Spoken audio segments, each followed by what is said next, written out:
Wife divorced me for $75,000. My dead father's plan made her cry. I never thought I would be the kind of guy writing his story on Reddit. But here I am, 3 months after everything fell apart, finally ready to tell someone what happened. Maybe writing it down will help me process it. Maybe some of you have been through something similar. I do not know. All I know is that I need to get this off my chest. My name is Michael. I am 35 years old. I work in logistics management for a mid-sized shipping company in the Midwest. Nothing fancy. Nothing glamorous. Just a regular guy with a regular job, trying to live a regular life. Or at least, that is what I thought my life was. 2 months ago, my father died. Arthur. He was 72. Lung cancer. The aggressive kind that does not give you much time to say goodbye. From diagnosis to death, we had about 4 months. 4 months of watching the strongest man I had ever known shrink into a hollow shell in a hospital bed. The hospital became my second home during those months. St. Mary's Medical Center, 5th floor, room 512. I can still smell that place if I close my eyes. That sharp chemical tang of industrial cleaner, trying to mask the smell of sickness and death. The fluorescent lights that hum constantly, giving everyone a pale, washed-out look. The squeaking of nurses' shoes on linoleum floors at all hours. My wife, Vanessa, came with me most days. We had been married for 3 years at that point. Met her at a corporate training seminar. If you can believe that, she worked in pharmaceutical sales. Beautiful woman, confident, the kind of person who lights up a room when she walks in. I thought I was lucky. Looking back now, I can see the signs. But when you are in the middle of something, when you love someone, you make excuses. You tell yourself stories to explain away the little things that do not quite add up. The first time I really noticed something off was about 6 weeks before Dad died. We were in his hospital room, late evening. The sun had set, and the window turned into a dark mirror, reflecting the room back at us. Dad was sleeping, his breathing labored and wet sounding through the oxygen tubes. The machines beeped their steady rhythm. Beep, beep, beep, like a countdown clock nobody wanted to acknowledge. I was sitting in the uncomfortable chair next his bed, holding his hand. His skin felt like paper, thin, fragile. You could see every vein, every bone. This was the man who taught me how to throw a football, how to change a tire, how to stand up for myself. Now he could barely lift a cup of water. I needed comfort. I needed my wife to tell me it would be okay, even if we both knew it would not be. I stood up and turned toward the window where Vanessa was standing, looking out at the parking lot below. The thing about hospital windows at night is that they become mirrors, perfect reflections. I could see her clearly, even though her back was to me, and I could see what was on her phone screen. Zillow, the real estate app. She was scrolling through a listing for a house. Not just any house. A massive colonial-style place with white pillars and a circular driveway. The kind of house you see in movies about rich people. The price was right there at the top of the screen. $2.5 million. I stopped mid-step. My brain tried to process what I was seeing. We lived in a nice enough 3-bedroom ranch that we had bought together. Nothing fancy, but comfortable. Why was she looking at houses that cost more than we would make in 20 lifetimes? Then it clicked. She was planning. She was looking at what we could buy with Dad's money, with my inheritance, while he was still breathing, still alive in the bed behind us. She was shopping for mansions. I must have made a noise, or maybe she sensed me approaching, because she suddenly locked her phone screen. The window went dark. She turned to me with a smile, the kind of smile that did not quite reach her eyes. She asked if I was okay. She put her arms around me. I let her hold me, even though something cold had settled in my chest. I told myself I was overreacting. Grief does strange things to your mind. Maybe she was just browsing, just daydreaming. People do that, right? Window shopping online, imagining a different life. It does not mean anything. But the seed of doubt was planted.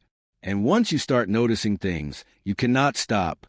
Over the next few weeks, I caught other moments. Small things. The way she would perk up whenever Dad's estate was mentioned. How she started asking questions about the will, about Dad's company, about what would happen to his assets. She framed it as concern, as one to help me through the process. But there was an eagerness underneath that I could not ignore. One afternoon, we were having lunch in the hospital cafeteria. Dad was having some tests done, so we had an hour to kill. Vanessa was on her phone, tapping away. I asked what she was looking at. She said she was just checking her email. Work stuff, but I saw the screen for a split second before she angled it away. It was a financial calculator. She was running numbers. Big numbers. I should have said something then. I should have asked her directly what she was doing. But I did not, because admitting that your wife might be counting down the days until your father dies so she can get her hands on his money is not something you want to face. It is easier to pretend everything is fine, to tell yourself you are imagining things. The worst part was how good she was at playing the role. When we were around other people, around the nurses, or Dad's friends who came to visit, she was perfect, caring, supportive. She would hold my hand, rest her head on my shoulder, dab at her eyes with a tissue. Everyone told me how lucky I was to have such a devoted wife during this difficult time. And I believed them. I wanted to believe them. Dad had good days and bad days. Toward the end, the bad days outnumbered the good ones by a lot. There was one evening, about a week before he passed, when he was more lucid than he had been in days. The nurses had adjusted his medication. And for a few hours, he seemed almost like himself again. Vanessa had gone down to the cafeteria to grab coffee. She said she needed a break from the room, that the smell of antiseptic was giving her a headache. I did not blame her. The smell was pretty intense. As soon as she left, Dad opened his eyes and looked at me. Really looked at me. Not the glazed, distant stare he had been giving me for weeks, but a sharp, focused look that reminded me of the man he used to be. He gestured for me to come closer. His hand was shaking, but the motion was clear. I leaned in, my ear near his mouth. His breath was sour, medicinal. He could barely speak above a whisper, but his words were clear enough. He told me I was blind. He said I could not see what was right in front of me. He asked if I noticed how she looked at his watch, at his belongings, but never at him. Not really. He said she was counting the days, counting the money. I tried to interrupt, to tell him he was wrong, that the medication was making him confused. But he squeezed my hand with surprising strength and kept talking. He said that when he was gone, I would understand. He said he was sorry, that he was going to have to hurt me to save me. He said he had made arrangements, done things that would protect me even if I did not understand them yet. I was crying by then, tears running down my face, dripping onto the scratchy hospital blanket. I begged him not to talk like that. I told him he was going to get better, that he would come home, that we would figure everything out together. All the lies people tell when someone is dying. He just smiled, a sad, knowing smile. He patted my hand and closed his eyes. When Vanessa came back 10 minutes later with 2 cups of terrible cafeteria coffee, I was still sitting there, holding Dad's hand, crying. She set the cups down and put her arm around my shoulders. She asked what was wrong, if something had happened. I told her Dad had been talking, that he was worried about me. I did not mention what he actually said. Some part of me, even then, wanted to protect her, wanted to give her the benefit of the doubt. She made soothing noises, rubbed my back, told me it was just the illness talking. She said dying people sometimes say strange things, that I should not take it to heart. And I nodded. I agreed. I let her comfort me. But Dad's words stayed with me. They echoed in my head every time I looked at her. He died on a Tuesday morning, 3:47 a.m. I was not there when it happened. We had gone home to get some sleep, and the hospital called us around 3:30 to say we should come back, that his vitals were failing. We threw on clothes and drove through empty streets. The city looks different at that hour, deserted, like a movie set after everyone has gone home. Vanessa was quiet in the passenger seat, staring out the window. I kept glancing at her, trying to read her expression in the glow of streetlights. Her face was blank, calm. By the time we got to the hospital, it was over. The nurse met us outside the room and told us he had passed peacefully a few minutes earlier. I remember thanking her, which is such a strange thing to do. Thanking someone for telling you your father is dead. They let me go in to see him. He looked smaller somehow, now that the machines were quiet. No more beeping. No more labored breathing. Just silence. I stood there for a while, I do not know how long, just looking at him, trying to memorize his face, trying to accept that he was really gone. Eventually, I walked out into the hallway to find Vanessa. I needed her. I needed to not be alone with this crushing weight in my chest. She was at the end of the corridor, by the windows overlooking the parking lot, the same windows where I had first seen her looking at houses. She had her phone to her ear. She was talking to someone. I was maybe 15 feet away when I heard her say it. Her voice was flat, businesslike. She said that, yes, it was over. It was finished. She told whoever was on the other end of that call to start preparing the paperwork for probate, for the estate transfer. There was no emotion in her voice, no sadness, no grief. She could have been discussing a grocery list. I must have made a sound, or maybe she just sensed me there, because she turned, her eyes met mine, and for just a fraction of a second, I saw something flicker across her face. Not sadness, not guilt, something else. Calculation, maybe, or satisfaction. Then her expression shifted, like a switch being flipped. Her eyes filled with tears. Her voice broke. She said into the phone that she had to go, that her husband needed her. She hung up and rushed toward me, arms outstretched. She hugged me tight, pressing her face against my chest, making crying sounds.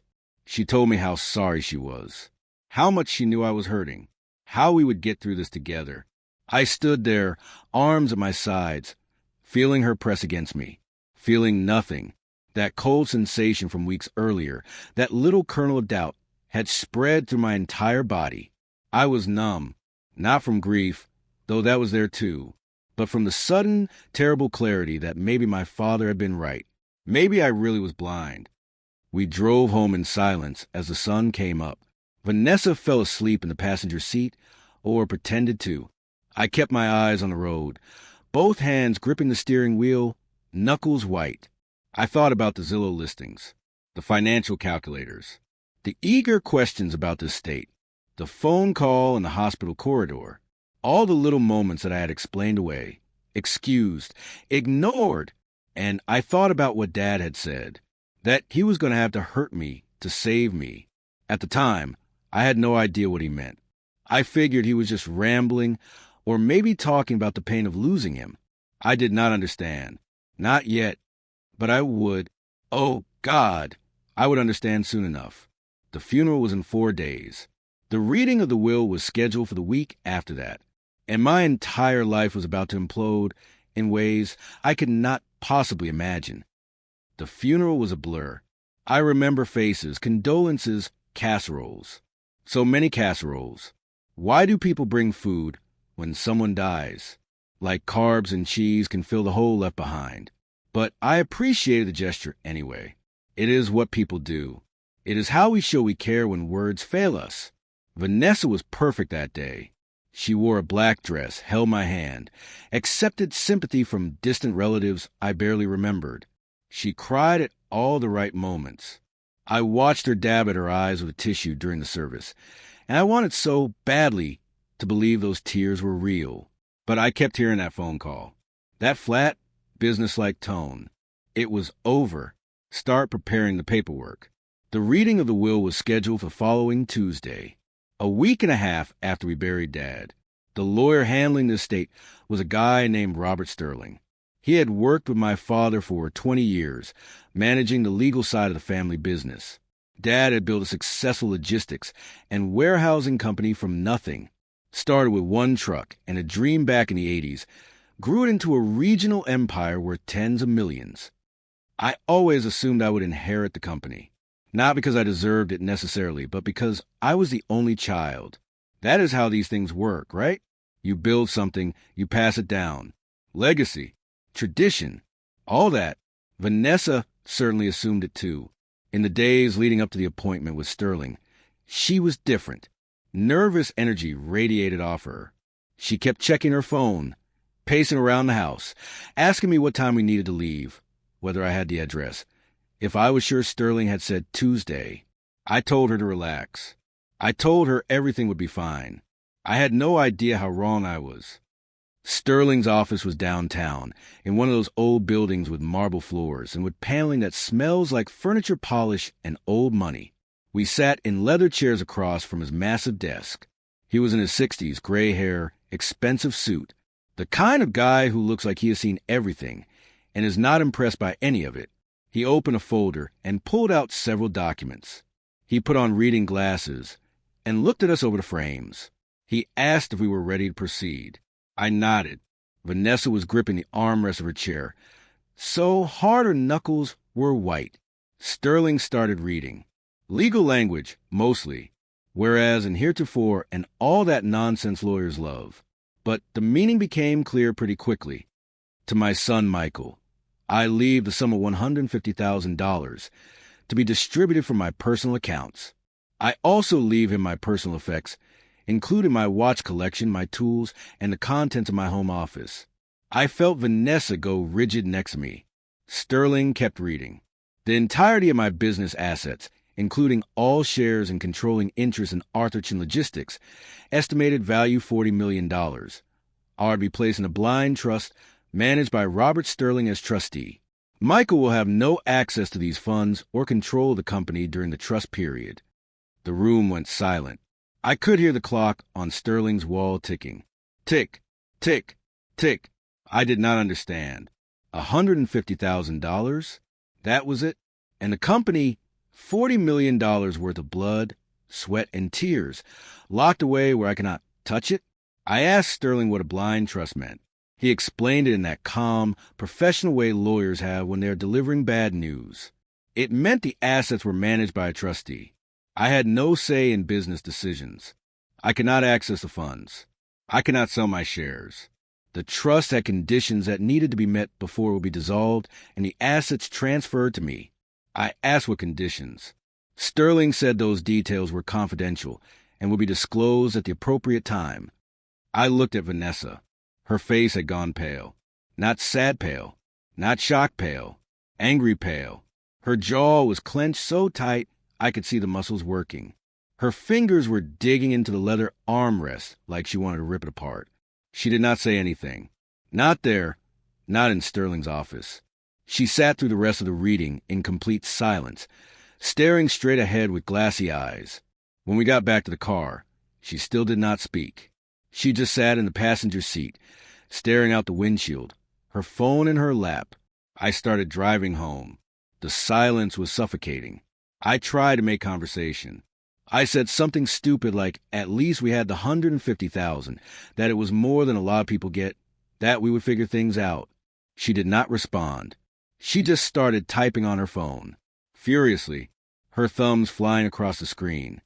We got home around 3 in the afternoon. I went to the kitchen to make coffee. My hands were shaking as I filled the pot with water.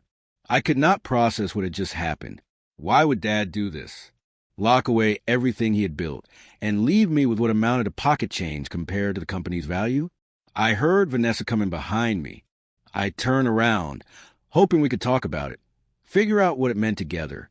She exploded. She started screaming about how I had let my father screw us over, how I should have known this was coming, how I should have fought harder, talked to him, done something to prevent this. She yelled about our credit card debt, about the mortgage, about the car payments.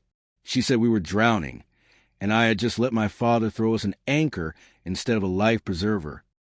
I tried to defend myself. I said I had no idea Dad was going to do this. I said the trust must have conditions, that maybe it would be released soon, that Sterling would explain everything eventually. But even as I said it, I knew it sounded weak, pathetic. She asked how I could be so naive. She asked if I was really that stupid, that blind to what was happening. She said my father had never respected me, never thought I was good enough to run his precious company. And this trust was proof of it. That one hurt, because part of me wondered if she was right. The fight went on for hours.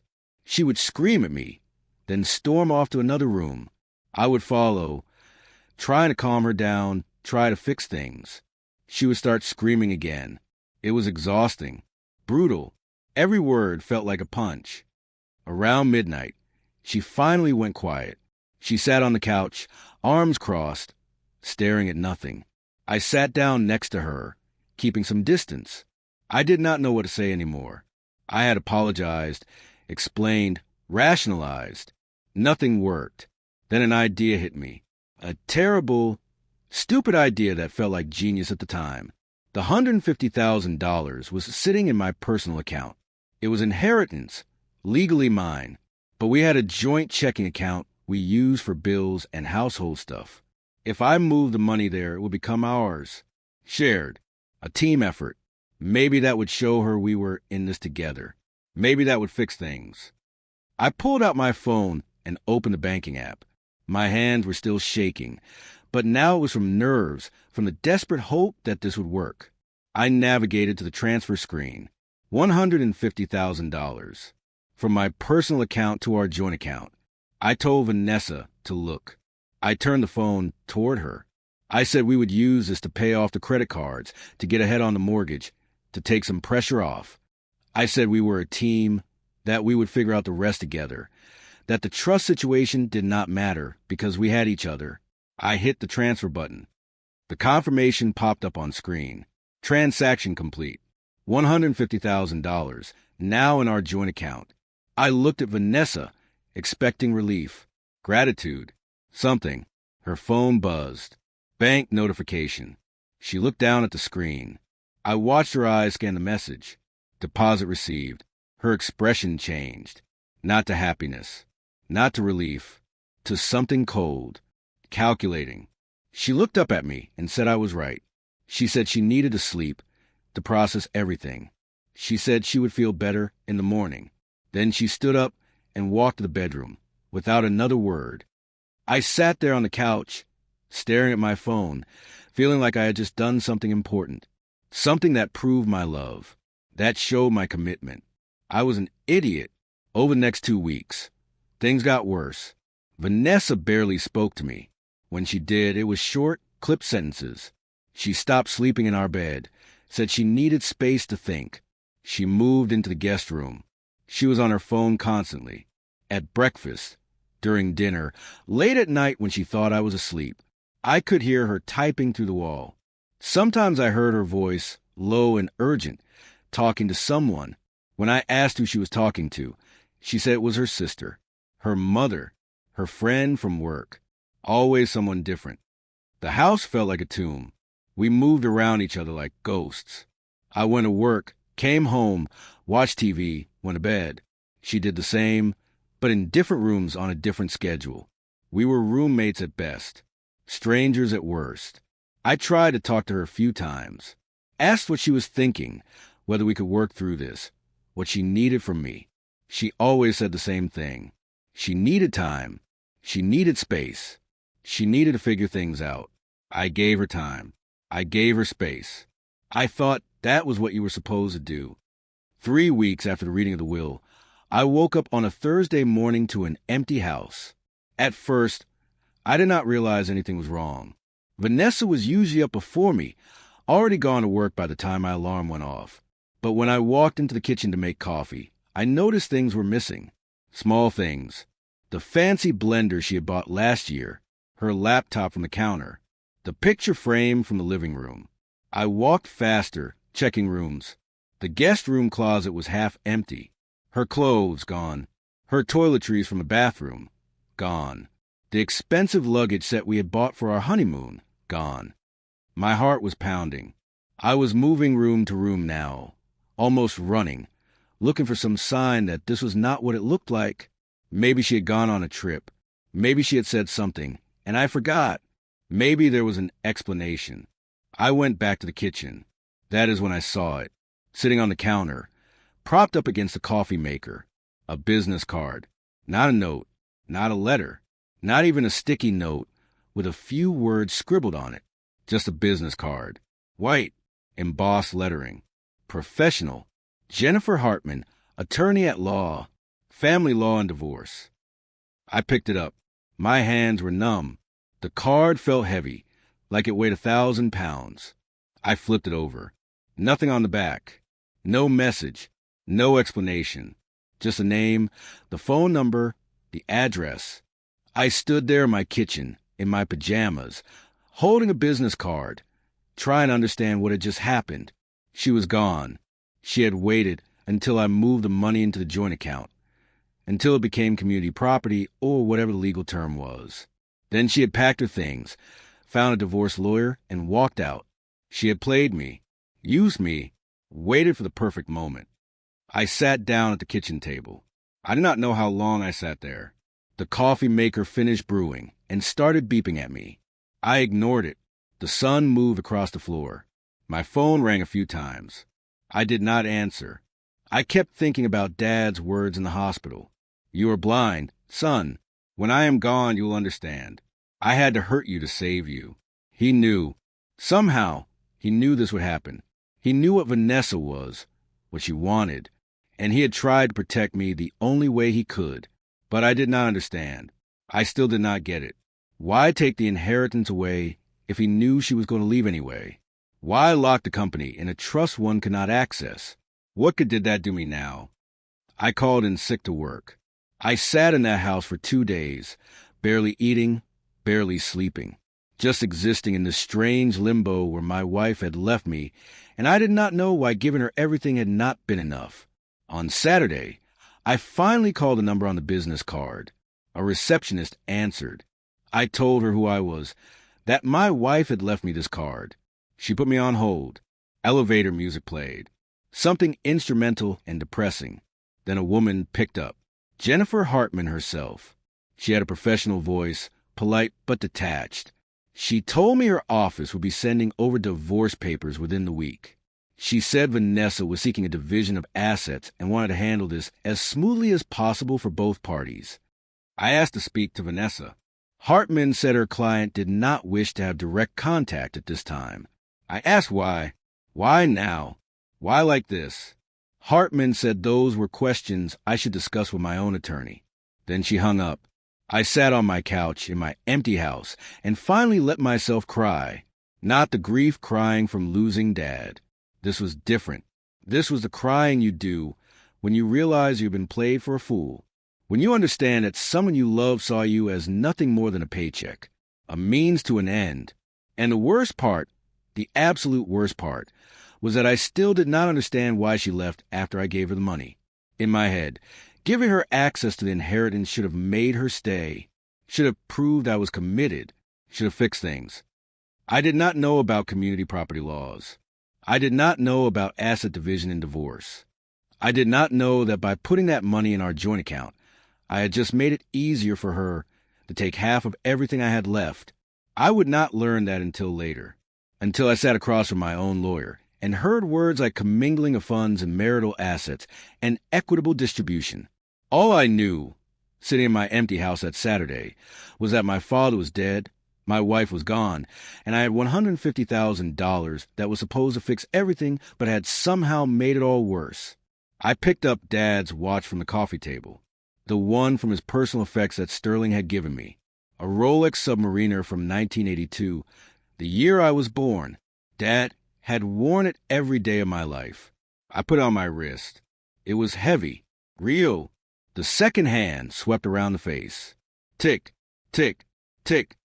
I did not know it yet, but that watch was worth more than any amount of money, because it was a reminder, a symbol of what I had lost and what I still had to learn. My father had tried to teach me one last lesson, and I had failed the test spectacularly. But the test was not over, not by a long shot. The real education was about to begin. I found a lawyer through a friend of a friend. His name was Tom Berkowitz, operated out of a strip mall office between a nail salon and a tax preparation place. Not exactly prestigious, but he was affordable, which was all that mattered at that point. My finances were a disaster. I had about $70,000 left in my personal account after paying for Dad's funeral and settling some of his final medical bills. The joint account, the one with $150,000 I had stupidly deposited, was frozen pending the divorce proceedings. Tom was in his 50s, balding, with a coffee stain on his tie that he did not seem to notice or care about. He looked tired, like he had seen this story 1,000 times and knew exactly how it would end. I sat across from him in his cramped office while he reviewed the divorce papers Vanessa's lawyer had sent over. He was quiet for a long time, just reading, occasionally making notes on a yellow legal pad. The clock on his wall ticked loudly. The fluorescent lights hummed. I could smell nail polish remover seeping through the wall from next door. Finally, Tom set the papers down and looked at me over his reading glasses. He asked when I had deposited the inheritance into the joint account.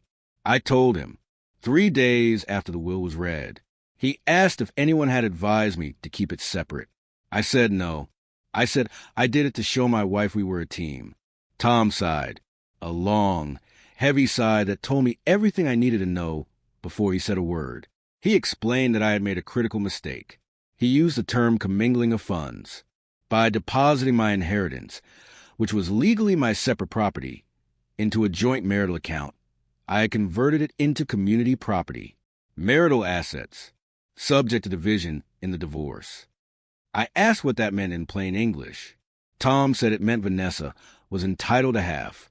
$75,000 of the money my father had left me was now legally hers.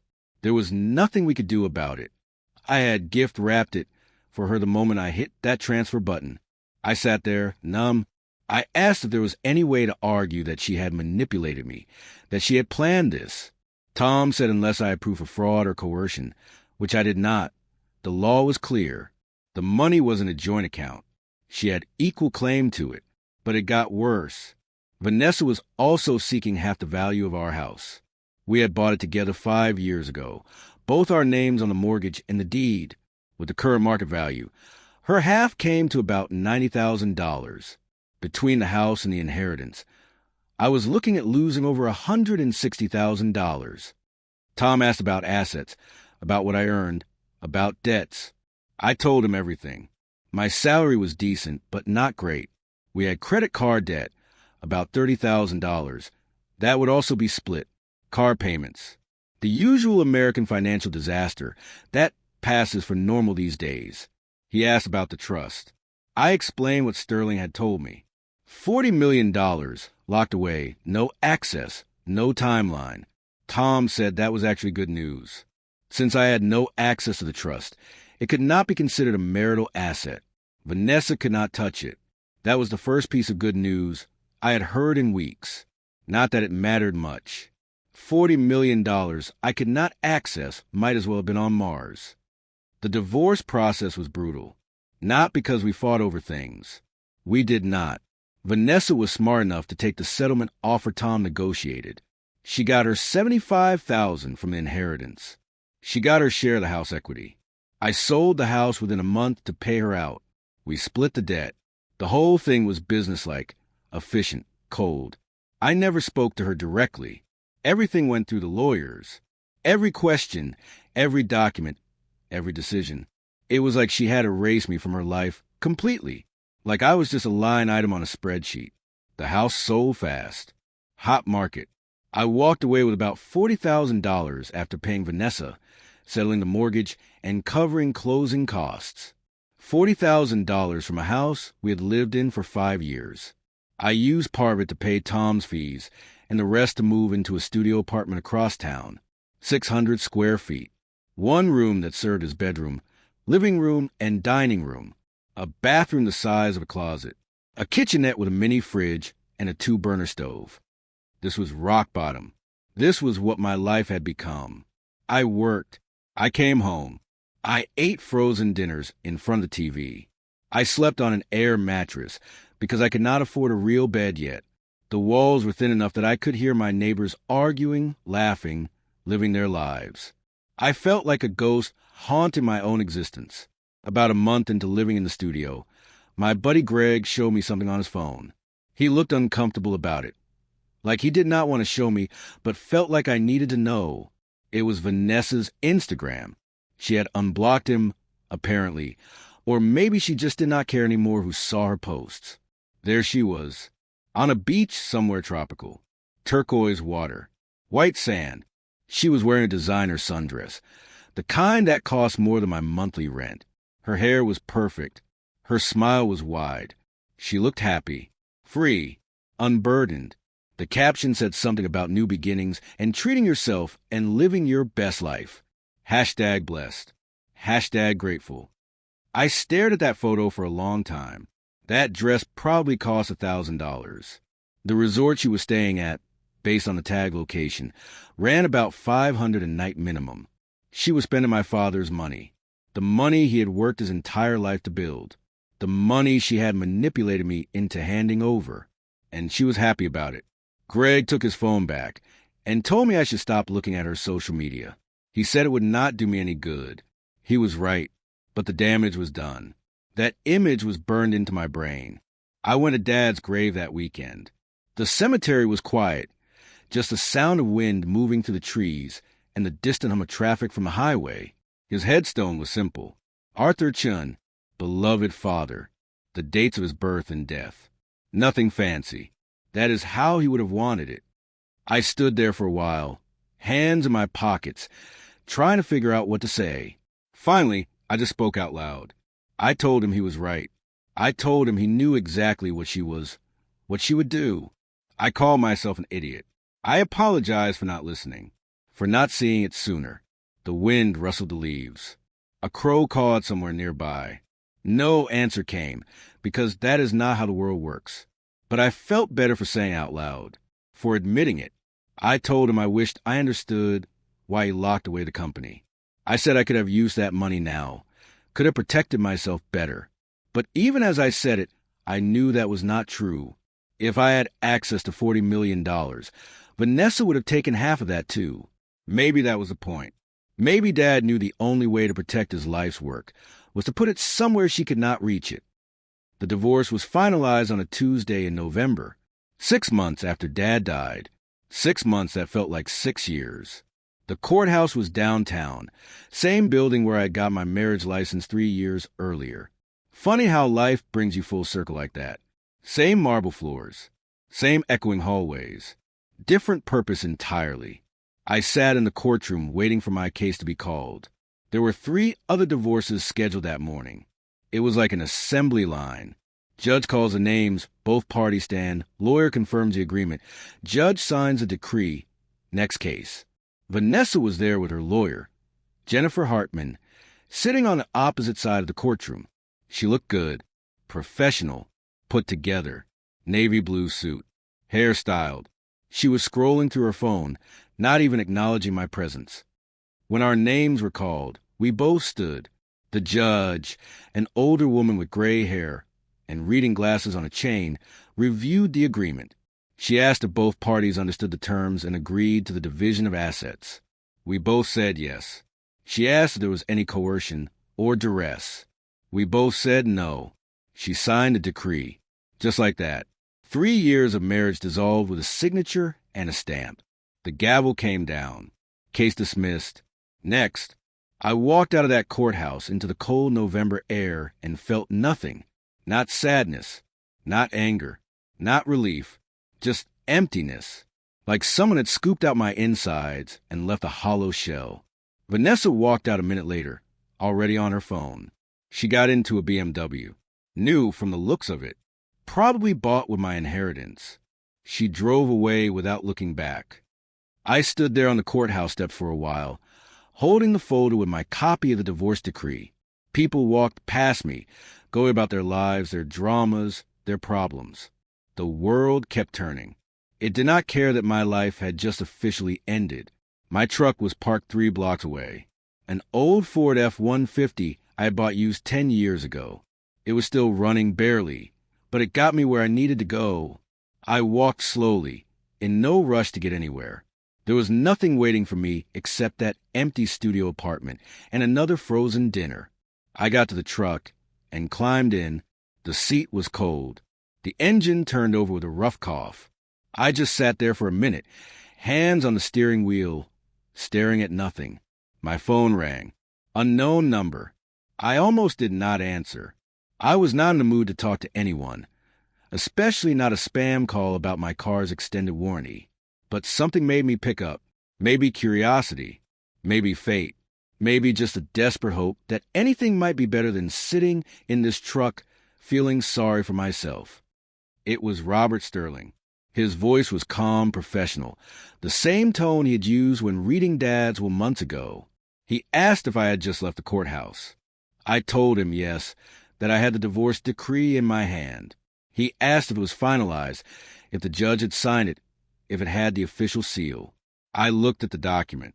There it was, the raised seal, the judge's signature, official and binding. I told him yes. Everything was done. Legal. Final. There was a pause on the line. Then Sterling said I needed to come to his office. Right away, there was something I needed to see. Something Dad had left instructions about, but only to be disclosed after the divorce was completely finalized. I asked what he was talking about. He said he could not discuss it over the phone. He just repeated that I needed to come in. Now, today, it was important. I said I would be there in 20 minutes. He said he would be waiting. I hung up and sat there, staring at the phone. What the hell was this about? Another twist? Another surprise? I did not know if I could handle any more surprises. But I started the truck and headed toward Sterling's office anyway. Because what else was I going to do? Go home to my empty apartment and eat microwave pasta while staring at the walls? At least this was something. Movement. Purpose. Even if I had no idea where it was leading. 20 minutes later, I was back in Sterling's office. Same leather chairs. Same wood paneling. Same smell of furniture polish and old money. Sterling was waiting for me, sitting behind his massive desk with a folder in front of him. A large manila envelope sat next to it, sealed, with my name written on the front in my father's handwriting. I sat down. Sterling asked to see the divorce decree. I handed it over. He examined it carefully, checking the signature, the seal, the date. He nodded, satisfied, and handed it back to me. Then he opened the folder and pulled out a document. He said what he was about to tell me would explain everything. Why Dad had structured the will the way he did. Why the trust existed. Why I had been left with only $150,000 instead of the company. Sterling explained that Dad had included something called a predatory spouse protection clause in the trust. It was designed to protect assets from someone who married purely for financial gain. The terms were simple. If my marriage lasted 18 months after Dad's death, the trust would be dissolved and the assets would become marital property, split according to state law. But if the marriage ended before that 18-month mark, the trust would transfer entirely to me, tax-free, the moment the divorce was finalized. 18 months. Dad had given Vanessa a test. Stay married for a year and a half after his death. Prove the marriage was real, and she would share in a fortune. But leave early, show her true colors, and she would get nothing. I sat there processing this. The timeline suddenly made perfect sense. Dad died in May. Vanessa left in June. The divorce was finalized in November. 7 months. She had needed to wait 11 more months. Just 11 months. And she would have been entitled to half of $40 million. But she could not do it. She saw that $150,000 and could not wait. She thought that was all there was. She thought she was cutting her losses and taking what she could get before wasting more time on a marriage to someone she saw as a failure. Her greed had destroyed her. Her impatience. Her inability to see the long game. Sterling pulled out another set of documents. Transfer papers. He said that as of this moment, I was the sole owner of Arthur Chin Logistics. $40 million in assets. The company. The real estate. The investments. Everything. He slid the papers across the desk. He said all I had to do was sign. I picked up the pen. My hand was shaking. I could barely believe what I was hearing. 7 months ago, I thought I had lost everything. And now, suddenly, I had more than I ever imagined. I signed the papers. Sterling witnessed a signature, stamped them, filed them. Just like that, I went from living in a studio apartment eating ramen noodles to being the owner of a $40 million company. Sterling stood up and shook my hand. He said my father had been a brilliant man, and that this plan had taken months to structure legally. He said Dad had known exactly what he was doing. He was protecting me the only way he could. I left Sterling's office in a daze. I got back in my truck and just sat there, trying to process what had happened. My phone was buzzing. Text messages, emails. Word was already getting out. Business associates, employees. The news had hit the industry channels. Michael Chen was now in control of his father's empire. I drove home, but not to the studio apartment. I drove to Dad's house. My house now, technically. It had been sitting empty since he died, locked up, waiting. Sterling had given me the keys. I walked through the rooms. Everything was exactly as Dad had left it. His coffee cup still in the sink. His reading glasses on the side table. His office, with decades of files and photos and memories. I went to his desk and sat in his chair. It creaked under my weight, worn in from years of use. This was where he had built everything, where he had planned, where he had worked late into the night, building something that would last, and where he had crafted this final lesson for me. 3 days passed. I spent a meeting with managers, reviewing financials, learning the business I now owned. It was overwhelming, exciting, terrifying, but it felt right, like I was finally stepping into something I was meant to do. On the 4th day, my assistant, a woman named Carol who had worked for Dad for 15 years, buzzed my office line. She sounded uncomfortable. She said there was someone here to see me. She did not have an appointment, but she said it was urgent. I asked who it was. Carol hesitated. Then she said it was my ex-wife. I sat back in my chair. Dad's chair. My chair now. I looked around the office, at the awards on the walls, the photos, the legacy. I told Carol to send her in. A minute later, Vanessa walked through the door. She looked different, not as polished. Her makeup was a little too heavy, like she had been crying and tried to cover it up. Her hands were shaking slightly.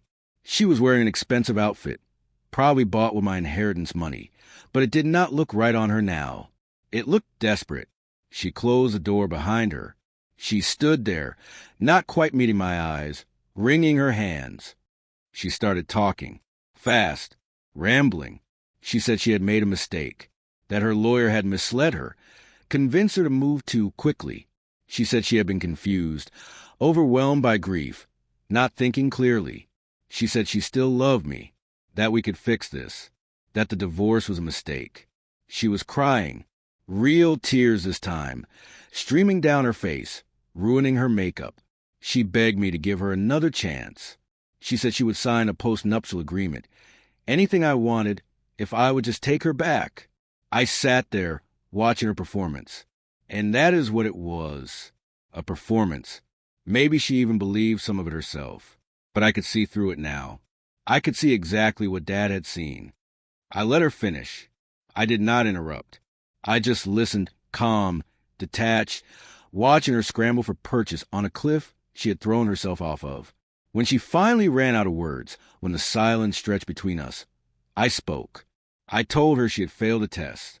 I explained what Dad had done, the 18-month clause, the protection built into the trust. I told her that if she had actually loved me, if the marriage had been real, she would have stayed. We would have weathered the storm together. And a year from now, we would have owned everything together. But she could not do it. She saw $150,000 and ran. She sold our marriage, sold 3 years of my life, for $75,000 after legal fees. That was her price. That was what I was worth to her. She started to protest, to explain, to make excuses. I held up my hand. She stopped talking. I told her I understood now. I understood that my father had loved me enough to hurt me, to teach me the hardest lesson I would ever learn. He showed me exactly who she was, and he made sure that when the truth came out, I would be protected. I told her to leave. I said there was nothing more to discuss. What was done was done. She made her choice. She lost. That was life. She stood there, tears streaming down her face, ruining her designer blouse. She opened her mouth to say something else, but I pressed the intercom button. I told Carol to have security escort the guest out. Vanessa's eyes went wide. She said my name, once, soft, pleading. I did not respond. I just looked at her. A long, level look. The look of someone who finally understood the game. Security arrived. 2 guys in uniforms. Professional. Polite. They asked Vanessa to come with them. She looked at me one more time, mascara running, desperation written all over her face. Then she turned and walked out. I watched the door close. Heard her footsteps fade down the hallway. Heard the elevator ding. And then there was silence. I sat alone in my office. My father's office. The office where he had built an empire and plotted the salvation of a son. I took off the Rolex he had left me. The one from 1982. I looked at it, really looked at it, for the first time. On the back, engraved, were words I had never noticed before. Trust takes time. Truth reveals itself. Love protects, even when it hurts. I put the watch back on my wrist. It fit perfectly now. Not too heavy, not too loose. Just right. I turned my chair to face the window. The city stretched out below me, busy, moving, alive. I had lost everything. My father, my wife, my naivety, my trust. But in losing those things, I had gained something more valuable. Wisdom, clarity, purpose, and the knowledge that my father had loved me enough to save me from myself. The test was over. The lesson was learned. And I was finally ready to do the work. I picked up the phone and called Carol. I told her to clear my schedule for the rest of the day. I had a company to learn, a legacy to honor, a life to build. She said she would take care of it. I hung up and sat there for a moment longer, letting it all sink in. Then I opened my laptop and got to work. Because that is what you do. You learn. You adapt. You move forward. You build something that lasts. My father taught me that. In the end, he taught me everything I needed to know. I just had to lose everything to finally understand.